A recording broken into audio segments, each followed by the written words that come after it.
कृष्ण की द्वारका नगरी एक ऐसा प्राचीन शहर जिसे कभी भगवान श्री कृष्ण ने बसाया था। ये शहर भारत के सबसे प्राचीन शहरों में से एक माना जाता है। इतिहासकारों के अनुसार द्वारका नगरी 9000 वर्ष पुराना प्राचीन शहर है, जिसके अवशेष समुद्र की गहराई में आज भी मौजूद हैं। आखिर उस समय अचानक ऐसा क्या हुआ कि यह पूरी नगरी जलमग्न हो गई?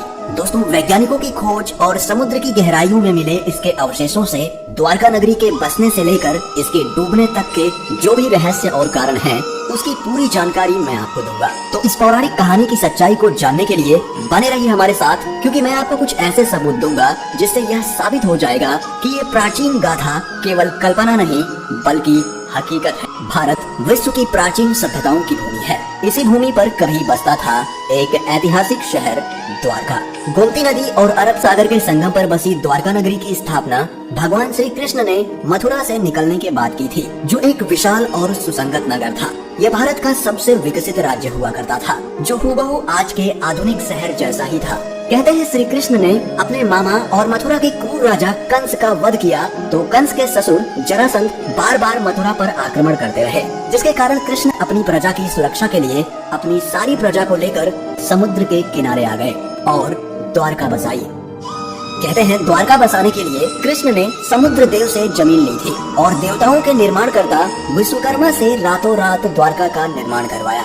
विशाल दीवारों से घिरी ये खूबसूरत नगरी वास्तुकला की बेहतरीन मिसाल थी, लेकिन श्री कृष्ण की मृत्यु के बाद यह खूबसूरत नगरी समुद्र में डूब गई, जो आज भी समुद्र की गहराइयों में मौजूद है।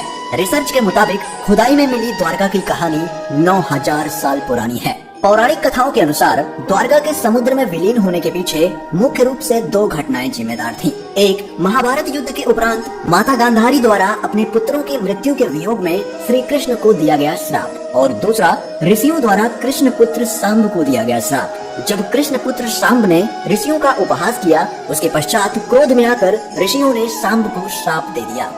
पुराणों के अनुसार भगवान श्री कृष्ण की द्वारका नगरी महाभारत युद्ध के उपरांत गांधारी के श्राप के तकरीबन 36 साल बाद समुद्र में समा गई थी। द्वारका के समुद्री अवशेषों पर सबसे पहली नजर भारतीय वायुसेना के पायलटों की पड़ी, जो समुद्र के ऊपर से उड़ान भर रहे थे। इसके बाद ही 1970 के जामनगर के गजेटियन में इनका उल्लेख किया गया। इससे पहले लोगों का कहना था कि द्वारका नगरी एक काल्पनिक नगर है और काल्पनिक कहानियों का कोई इतिहास नहीं होता। लेकिन जब द्वारका का सबसे पहला ऐतिहासिक उल्लेख गुजरात के भावनगर में मिले 6ठी शताब्दी के पॉलिताना कॉपर प्लेट पर मिले, तब लोगों को इस पर भरोसा होने लगा। इसके पश्चात सन 1979 में आर्कियोलॉजिस्ट डॉक्टर एस.आर. राव और उनकी टीम तथ्य के प्रमाण ढूंढने लगे। Actually prompted me to undertake onshore and offshore excavation at Dwarka is the controversy that was raging about the date and historicity of Mahabharata. खोज की शुरुआत हुई द्वारका में मिले 9वीं सदी के एक विश्व मंदिर के अवशेषों से। खोज बढ़ते बढ़ते अरब सागर के अंदर तक पहुंच गई। इसी खोज में हजारों फीट नीचे समुद्र में वैज्ञानिकों को द्वारका के महत्वपूर्ण अवशेष मिले, जिसमें 560 मीटर लंबी द्वारका की दीवार मिली, जिसकी बनावट महाभारत के द्वारका विवरण से मिलती है। द्वारका के हिसाब से दीवारों में 50 बुर्ज थे।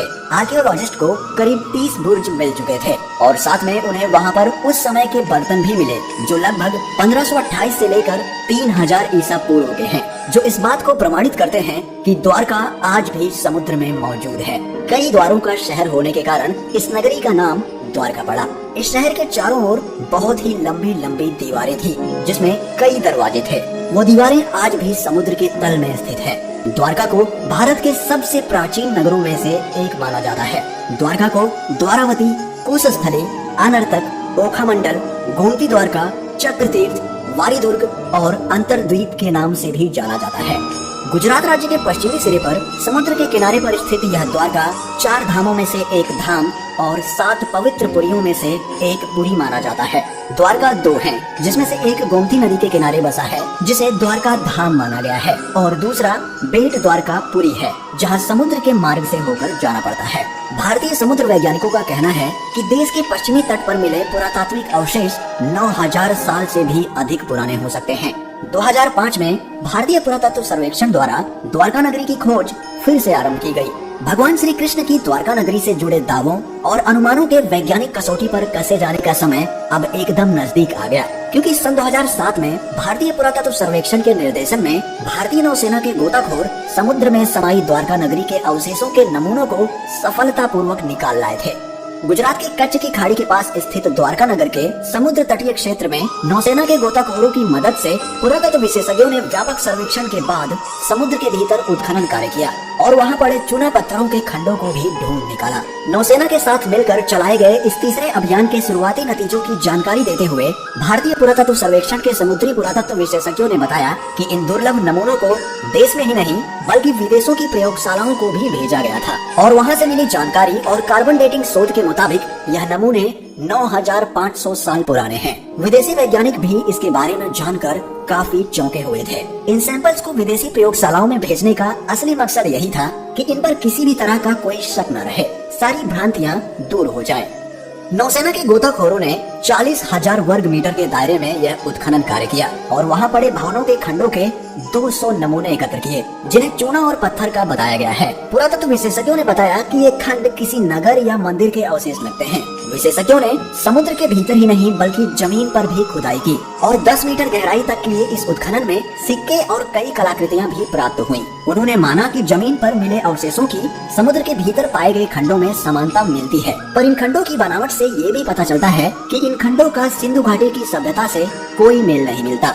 भारत के समुद्र तकनीकी विभाग के मंत्री रहे मुरली मनोहर जोशी ने पत्रकारों को बताया कि ध्वनि चित्रों से मानव निर्मित शिल्प का पता तो चला ही है, साथ ही एक प्राचीन नदी का भी पता लगाया गया है जो करीब 9 किलोमीटर लंबी है और इसके किनारे पर ही इस प्राचीन सभ्यता के अवशेष और शिल्प पाए गए हैं। और समुद्र तल से जो शिल्प निकाले गए उनका भी कार्बन डेटिंग शोध किया गया, जिससे यह पता चला कि वो भी करीब 9700 वर्ष पुराना है। यह शिल्प लकड़ियों का है और इसमें दरार पड़ने के चिन्ह हैं। मुरली मनोहर जोशी जी ने कहा कि उनके मंत्रालय ने इस खोज का अध्ययन करने के लिए एक दल बनाया है और ये भी पता लगाया जाएगा कि इस इलाके के दूसरे प्राचीन स्थानों से इसका क्या संबंध है। पुराणों और धर्म ग्रंथों में वर्णित प्राचीन द्वारका नगरी और उसके समुद्र में समा जाने से जुड़े रहस्यों का पता लगाने का काम पिछले कई वर्षों से रोका पड़ा था। भारतीय पुरातत्व सर्वेक्षण के निर्देशक AK सिन्हा ने कहा कि पानी में खोज के कार्य के लिए बड़े आधारभूत संरचना की जरूरत है। प्राचीन द्वारका नगरी की खोज जैसी बड़ी परियोजना के लिए समुद्र में प्लेटफॉर्म और काफी संख्या में प्रशिक्षित गोताखोरों की जरूरत होती है जो पानी में गहराई तक जा सके। आर्कियोलॉजिकल सर्वे ऑफ इंडिया के अधिकारी रहे डॉक्टर SR राव ने नेशनल इंस्टीट्यूट ऑफ ओशियानोग्राफी के समुद्री पुरातत्व शाखा में काम करते हुए द्वारका नगरी से जुड़े रहस्यों पर काफी खोज की। उनके नेतृत्व में किए गए प्रयासों से ही प्राचीन द्वारका नगरी का पता लगाया गया। द्वारका नगरी के समुद्र में समा जाने के रहस्य के बारे में पूछे जाने पर AK सिन्हा ने कहा कि द्वारका नगरी का एक बड़ा हिस्सा समुद्र में डूब गया था, लेकिन इसके कारण के बारे में प्रमाण के साथ कुछ भी नहीं कहा जा सकता। द्वारका नगरी के नष्ट होने के मत पर कई सवाल उठते हैं, जैसे कोई कहता है कि यह किसी प्राकृतिक घटना का काम हो सकता है, तो किसी का कहना है कि इसे एलियंस ने नष्ट कर दिया होगा, पर कुछ वैज्ञानिकों का कहना है कि 9000 साल पहले जब हिमयुग समाप्त हुआ तो समुद्र का जल स्तर इस कदर बढ़ा कि उसमें देश दुनिया के कई तटवर्ती शहर डूब गए और उन्हीं शहरों में से एक द्वारका भी था। हालांकि इस मामले पर आज भी शोध जारी है और अब तक जो भी सबूत मिले हैं उनसे यही सिद्ध होता है कि ये एक असली घटना है। और हमारे बीच एक और सबूत ये है कि महाभारत में जिन 35 शहरों के बारे में लिखा हुआ है वो आज भी हमारे बीच मौजूद हैं। पुरातत्व विभाग को इसके कई प्रमाण मिले हैं। भारत और इसके आसपास के कई देशों का महाभारत में विवरण है, जैसे हस्तिनापुर आज उत्तर प्रदेश राज्य का मेरठ जिला है, वहीं गांधार आज अफगानिस्तान का शहर कांधार है, साथ ही इंद्रप्रस्थ आज भारत की राजधानी दिल्ली है और श्री कृष्ण की द्वारका भी आज गुजरात राज्य का एक शहर है।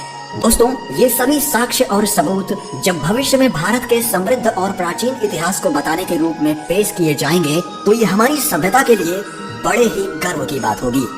दोस्तों, आपका क्या कहना है इस विषय पर? हमें अपने विचार कमेंट करके बताएं और इस वीडियो को ज्यादा से ज्यादा लाइक और शेयर करें और चैनल को सब्सक्राइब जरूर करें ताकि हम फिर मिलें एक और वीडियो के साथ। तब तक के लिए आप अपना ख्याल रखें। जय श्री कृष्ण।